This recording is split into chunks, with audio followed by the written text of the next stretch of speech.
David, I'm going to give David Ross a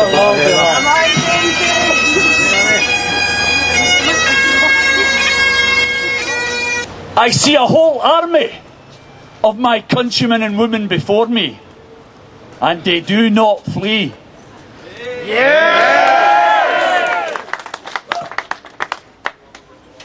I'm sure that every single one of you realises in your hearts what this means. I'm not going to say too much here. I'll save it for the church. I'll save it for what I've already said in Westminster Hall. But you stand here 700 years to the day, perhaps to the very minute, that William Wallace breathed his last. Do you think Wallace could ever have envisaged us here in our hundreds standing on the spot in central London? What goes around comes around. All men die. Not all men really live.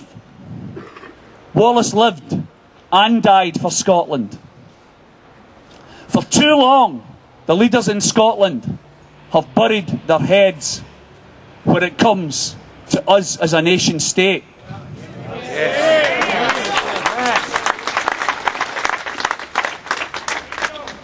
William is the figurehead, but tens of thousands of Scots have died over the centuries to try and set their country free. We owe those tens of thousands big time. We owe William Wallace. And let us hope that what he began will end in our lifetimes, to see Scotland stand on a world stage as a nation, a proud nation state again.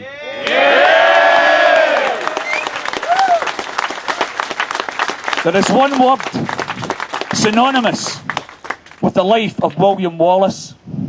You all know it. The politicians of Scotland know it. There is no shame in saying it. It's a simple word. It doesn't have to be wrapped up in any sort of grandeur. And we should all be able to say it.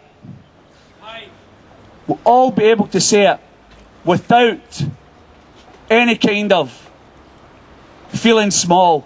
It's simple, but it doesn't need to be wrapped up. And I'm going to say it, and I want you all to shout it. And you let Wallace hear this in heaven, because he's up there and he's looking down, and I want him to hear you say it right after me. Let it echo through London. I want to hear it. Freedom. Let me hear it. Thank you.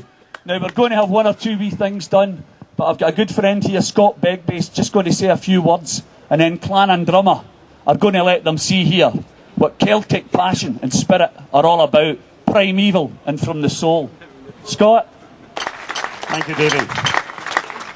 I've been asked to say a few words about Wallace, what Wallace means to me.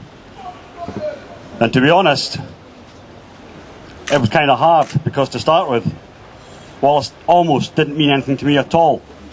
Because I'm of the generation of kids that weren't taught their own history. I grew up knowing nothing of Wallace, nothing of my past. But as I grew up, things didn't make sense to me. There was gaps, there was things I didn't understand. How come most of the time I was British, but sometimes it was okay to be Scottish? How come the people on the TV and the newspapers talked to me in a language that wasn't mine, in a voice that I didn't recognise? So as I got older, I started to look into the history of Scotland, the history of my nation. What a glorious, tangled story that is. Victories, defeats, loyalty, betrayal, sometimes in the same breath. A tangled mess of a history. But cutting through it all was one voice from 700 years ago that spoke to me as a kid, and it speaks to me now, and it speaks to all of you. It still speaks 700 years after the day he was butchered here in this spot. And he spoke in a way that cut through all the nonsense and all the mess. He spoke to me of a simple thing, about being free. Free from oppression, free from fear, free from hatred, free to live your life in your own land with the laws that you respect. There's a voice that they tried to silence 700 years ago today, and they failed. They've tried since, and they've failed.